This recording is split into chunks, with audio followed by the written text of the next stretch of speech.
Welcome to Women Mastering Midlife, where we dive deep into the rich complexities of womanhood in our middle years. I'm your host, Victoria Bird, a pharmacist, certified women's health coach, and your guide on this transformative journey. Whether you're navigating perimenopause, thriving in menopause, or mastering midlife's many transitions, this is your weekly dose of expert guidance, compassionate support, and a judgment-free space to explore it all. Here, we're empowering women to master midlife on their terms, reclaiming our health, our happiness, and our power.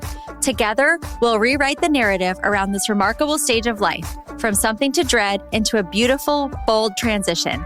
I'm so glad you're here. Well, welcome back. And thank you for joining me on another episode of Women Mastering Midlife. I cannot believe that I began this in June of 2024.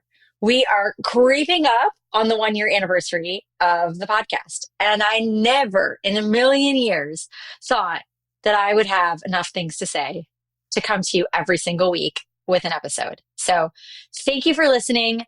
Thank you for sharing. Thank you for telling your friends about it. Thank you for continually putting me in your AirPods or on in your car or in your kitchen when you're cooking. I hope you've learned a lot. I hope you've found more resources to help you navigate this time of life. And I can't wait. I can't wait for year 2. Like, let's go. LFG, right, ladies? Okay. So May is Mental Health Awareness Month. And I'm typically not the, it's National Donut Day.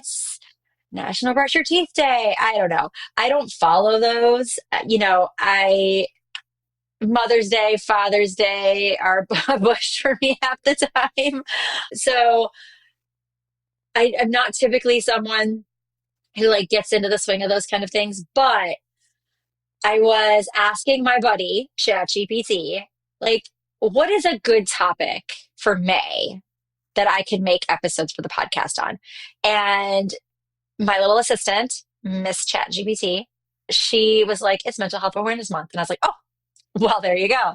So thank you for the light bulb that it's National Mental Health Awareness Month. And we're going to get into some topics about midlife mental health. So today's episode, we are going to talk about depression in midlife women because there are so many of you who are listening to this episode right now who are stressed beyond burnout, who have feelings of anhedonia, which is nothing brings you pleasure anymore. Even things that you used to love, you don't even have any pleasure in anything anymore.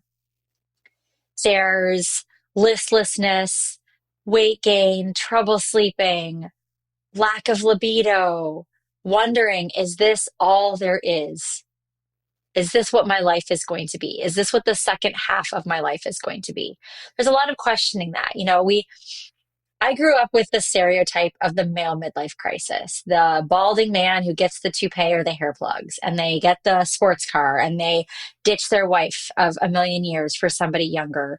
And they think their life is going to just magically be happier and better if they negate all responsibilities that they had or that they completely changed their lives. But nobody ever talked about women and women midlife crises or women's feelings of listlessness, emotional abandonment, wondering if this is all that there is for my life.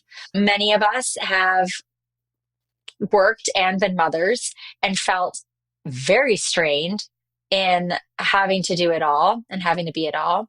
I myself stepped out of a career 13 years ago to raise our kids. My husband began a practice in a town where I had no family and no support network. And I stayed home to raise our 2 children while he built his practice. And that was so emotionally exhausting, having 2 kids under 2 in a town where I knew no one. And I put my whole heart and soul into my children. And even as they were getting older and becoming more independent and needing me less, I began thinking, what will life look like as these kiddos age out of the dependence that they've had, right?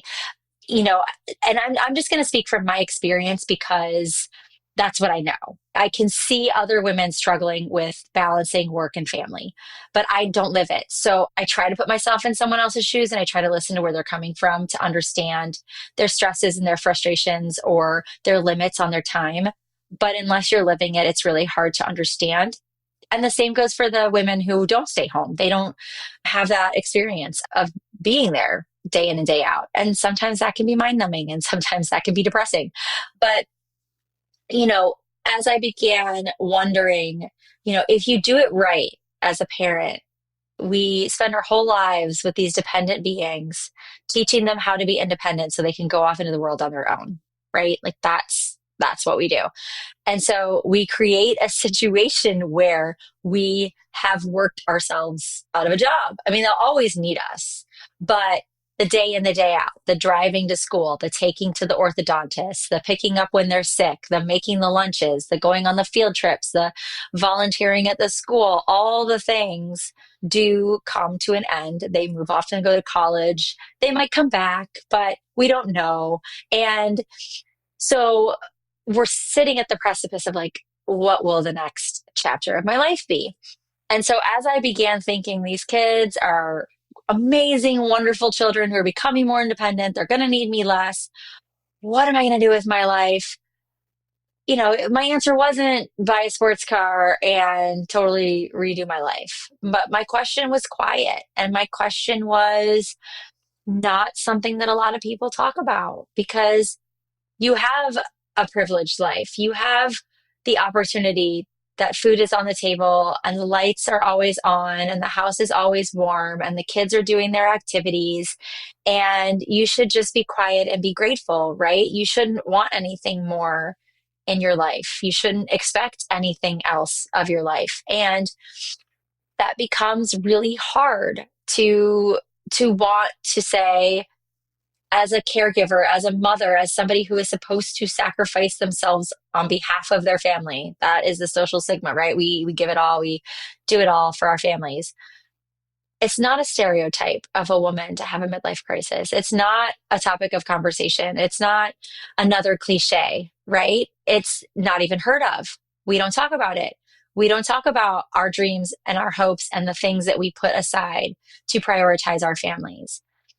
I don't sit on a soapbox and talk about what I gave up to stay home with my kids because I love my children. I never want them to feel like they held me back from something. But now that I am turning 45 and I'm hitting midlife and I'm hitting the end of my reproductive years, it is a very hard time to sit and think, what is my usefulness? What is my purpose in this world? What is my next chapter going to look like when my kids aren't home and I haven't worked? Everything in life just looks a little different.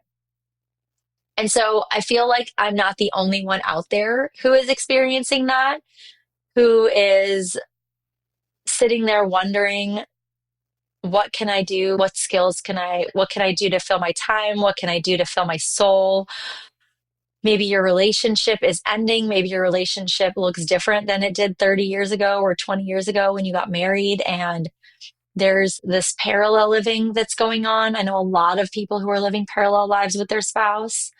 And so this is how depression seeps in. And there are unique signs of depression in midlife women. It's not always sadness. It's not always just crying and not getting changed and not showering and laying in bed all day and taking personal time of just like living in a sad, dark hole. That's not what it is for us. We have to stay high functioning. We have to keep putting dinner on the table. We have to keep going to work. We have to keep doing the laundry and taking the kids to their stuff and remembering that it's this teacher's birthday or it's this theme week in school or there's this production after school. We are like the mental load bearers. So our depression symptoms, they just kind of look a little different. And a lot of times we're doing it in silence. There's crying in the shower. There's crying at night when you're laying in bed alone or next to a partner and nobody knows you're doing it. There's the feeling of just wanting to be left alone that like you're overtouched, you're overtalked, you're overquestioned, you're responsible. Sometimes I say I'm the cruise director, like just constantly being asked, so what's the plan for today? What's the plan for this weekend? What's for dinner? What are we doing about so-and-so's birthday party? What presents are we getting for our family for Christmas? Like all of the talking and the questioning. And sometimes you just want peace and you want a minute. And it's not lazy, it's not dramatic. It's just struggling. And it's struggling alone. Now, some of the women who do experience extreme sadness might feel numb. You might always be tired. You might feel completely disconnected, like you're out of your body, like your body is moving and you're watching it move and live, and you don't know what in the world is going on, right? It feels like an out of body experience. But for some of my clients and some of the women that I talk to who've opened up and shared with me their experience with mental health, it comes in the form of rage. Menorage is a thing.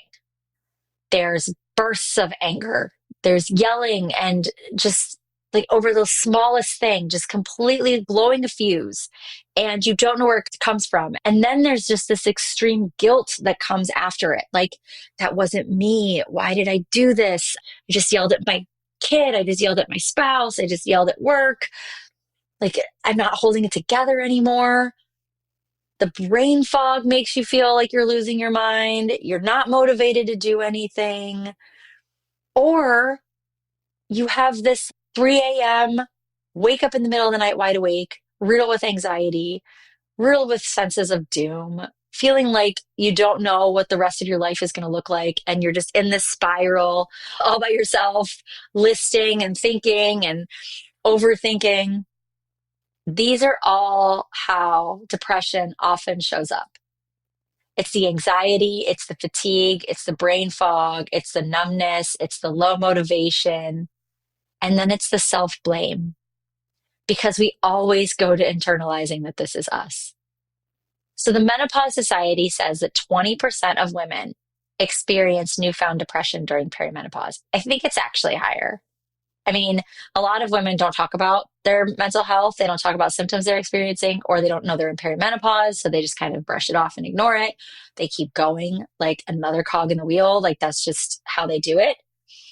But if you are experiencing something that is beyond normal life stress, if this has been persistent, if this is something that you feel like you just can't get out of, if you feel like your joy is impaired, like no matter what, you're sitting at a birthday party with a bunch of friends and you're watching your kids have a great time, or you're out at a beach, or you're on a boat, or you're walking through the woods, or even wandering an outdoor mall, and you just can't find happiness, then it's time to check in.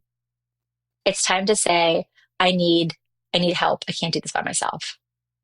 Some of this is lifestyle. Some of this is societal expectations and norms. Some of it is that we're getting older and we're just more tired and we're more stressed and we're more over the adulting. But some of it is actually hormones. Estrogen supports serotonin and dopamine. So when you have estrogen fluctuations, when your estrogen is through the roof, dominating all your hormones, or your estrogen is in the tank, your mood is all over the place.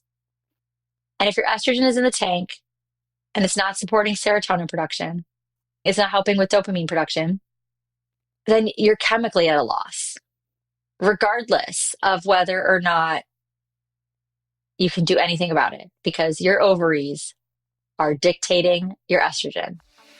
Let's take a quick pause, because if you've been loving these conversations and you're ready to take things deeper, I have something special just for you. The Women Mastering Midlife community is open for enrollment, and it's better than ever. This is your space for real, whole person midlife wellness. We focus on 5 pillars: movement, nutrition, lifestyle, stress management, and rest, because midlife health is so much more than just workouts or what's on your plate. Inside the community, you'll get strength training programs that actually fit your life. No 5 a.m. workouts required. Weekly accountability check-ins, meal plans, recipe guides, live group coaching with me, a private forum where you're never alone, and direct access to message me whenever you need support. Normally, it's just $29 a month. That's less than a single personal training session. But because you're part of this podcast family, I've got a gift for you. Use the code PODCAST5 at checkout and you'll get $5 off every month, making it just $24 a month to join us. You'll find the promo code and the link to register right in the show notes, so it's super easy to get started. Come join us and step into midlife feeling strong, supported, and unstoppable. I've talked about this before with our perimenopause episodes last week, that progesterone, I call it the chill hormone. Its calming effect. It helps you lull to sleep. When I was pregnant, I had progesterone injections. It helped to calm the uterus. Just like makes everything warm and cozy. And that's the first thing to start to slip. And you may not even realize that you're in perimenopause or that you're having hormonal changes. And so you may not even understand that these feelings of mental depressive symptoms or anxiety or just this feeling of listlessness, all the things, it could be hormone related. Then you add in that your sleep is disrupted, your cortisol is dysregulated, you're a walking mess. That's like the nicest thing I can think of. It's a hot mess express. When you add in, like, it's always this vicious cycle, right? Your hormones, your lack of hormones affect your sleep. Your sleep affects your cortisol. Your cortisol affects your hormones. It all affects your mood. So hormone therapy, it's a tool. And it's not a tool that's been indicated for depression. And it's not a magic bullet. But I do think it's a piece of the puzzle. And I do think it's worth discussing with your doctor, especially if you're having hot flashes and night sweats at night. It is absolutely affecting your sleep, and your sleep is affecting all the things.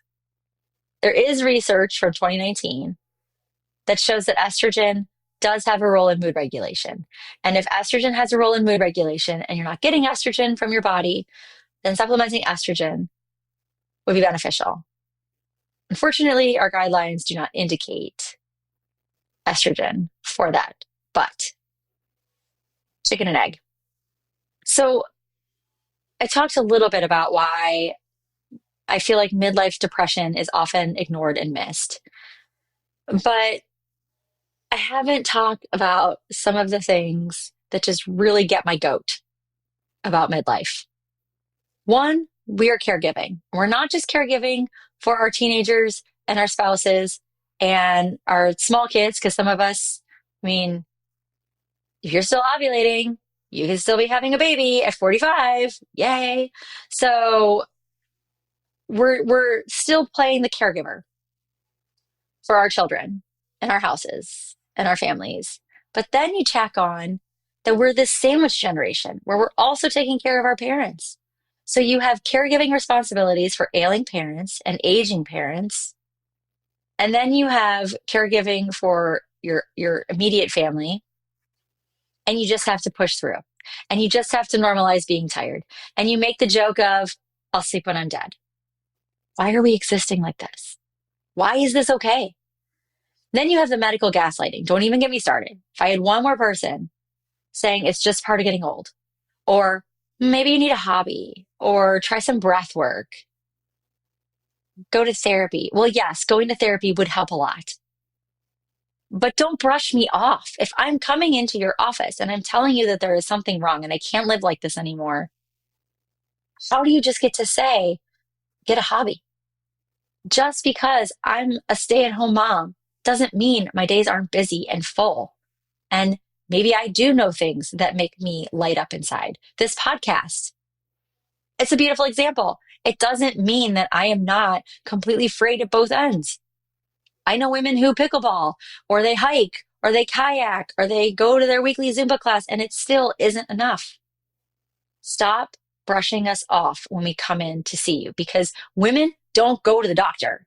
We don't go in for things like mental health. We don't go in because we're tired or we have stubborn weight gain. If we are in your office, we are at our wits' end. Please stop brushing us off. We have those fabulous societal pressures that we need to appear grateful. We need to be busy. We can't be lazy. Oh gosh, you can't take a rest day. Our generation makes fun of mental health days. Let's just say it. The generations coming after us have a much better grasp on mental health. But you ask somebody in our generation or older about mental health days, forget about it. You will be the laughing stock of the break room, of a conversation that your family's having if you take a mental health day. I have used the word fine 75 billion times in my life. How are you? I'm fine. You look tired. Oh, it's fine. You look like you've lost a lot of weight. Oh, it's fine. I'm fine. There's a lot going on for you right now. Are you okay? I'm fine. And there's different tones to fine that I think all of us women intuitively know. And when you ask someone how they're doing and they say they're fine in the I'm not really fine tone, and you recognize it and you let it go, you're part of the problem. We need to be a community for each other. If somebody says to me, how are you doing? And I say, fine, I'm not fine. We are not fine. And when that feeling in our gut tells us she's not okay, then take the time to figure it out. Take the time to question. Take the time to ask how you can support. And don't just say, call me if you need something. Call me if you need anything. Because we have been wired, brainwashed, whatever you want to call it, to never ask for help. I have felt like I am in a rowboat with one oar and no life jacket, and someone else is scooping water by their hands ever so slowly and pouring it into my boat. I have felt that before. It feels like there's nothing to save you and there's nobody coming to help, and you're literally rowing yourself in circles. And I'm sure there are people listening who can agree with that.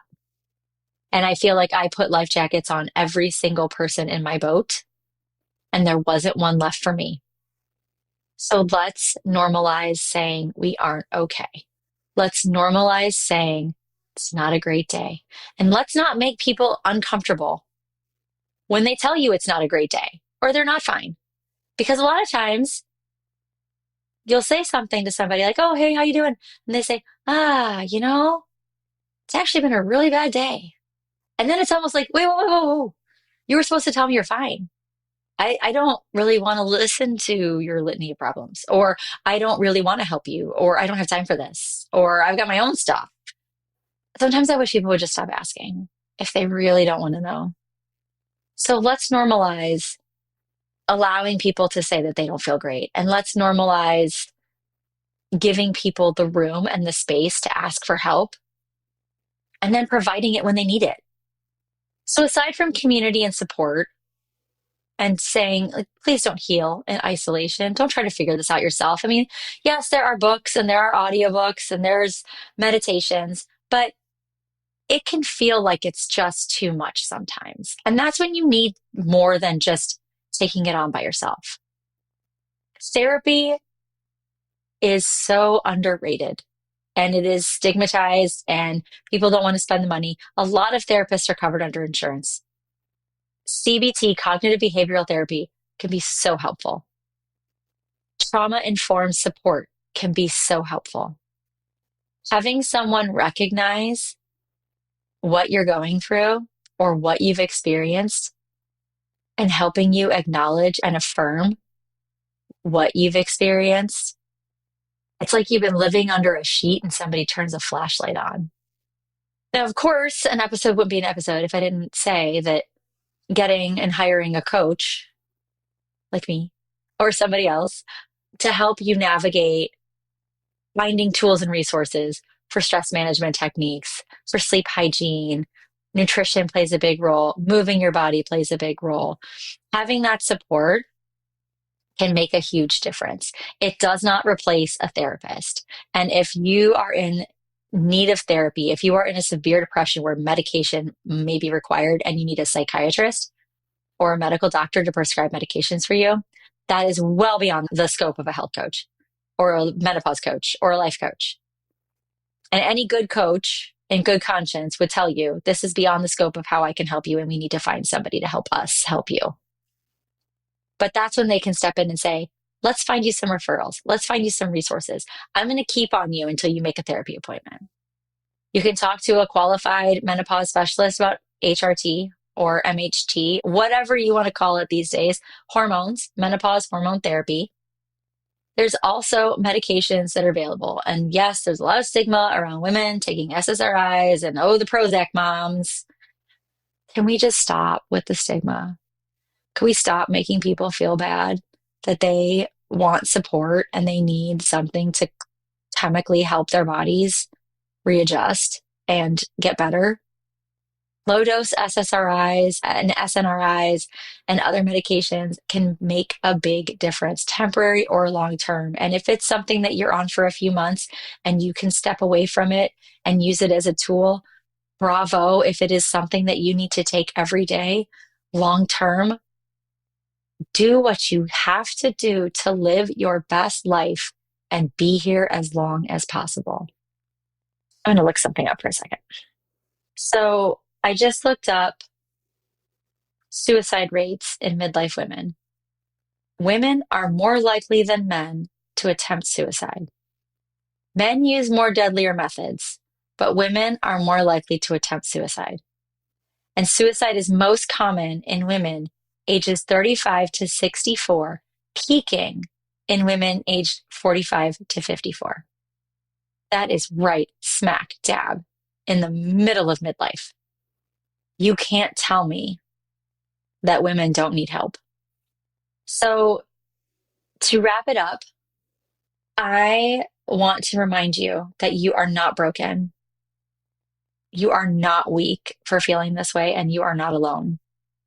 I'd suggest finding a community of women, whether it be the Women Mastering Midlife community or community in your area, your church, school, girlfriends, a neighborhood walk group. Find your community, find your people. Do not do this alone. If you want guidance or help, book a free call with me. 15 minutes, we can talk about it. I can tell you if I can help you, or I can point you in the direction of somebody who can. Please share this episode with anyone who you think needs it, anyone you know is struggling. Check out my website for free resources on midlife women's mental health. This month, I'll be putting out a blog post about mental health. I'll be putting out a free guide to help.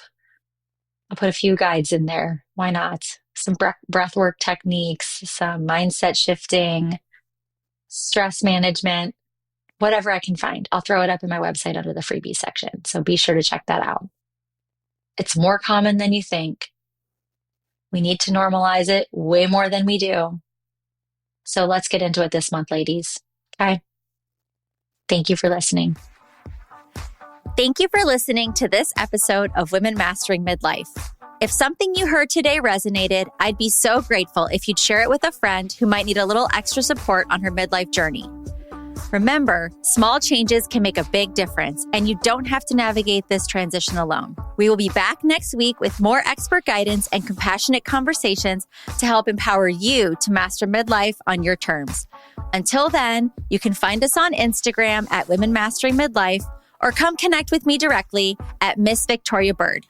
And you're looking for deeper connection and support, be sure to join us in the Women Mastering Midlife community. We'd love to continue the conversation with you there. If you've enjoyed this episode, please rate and review this podcast. It helps us reach more amazing women mastering midlife just like you. You'll find all the links from today's episode and ways to connect in the show notes below. See you next time.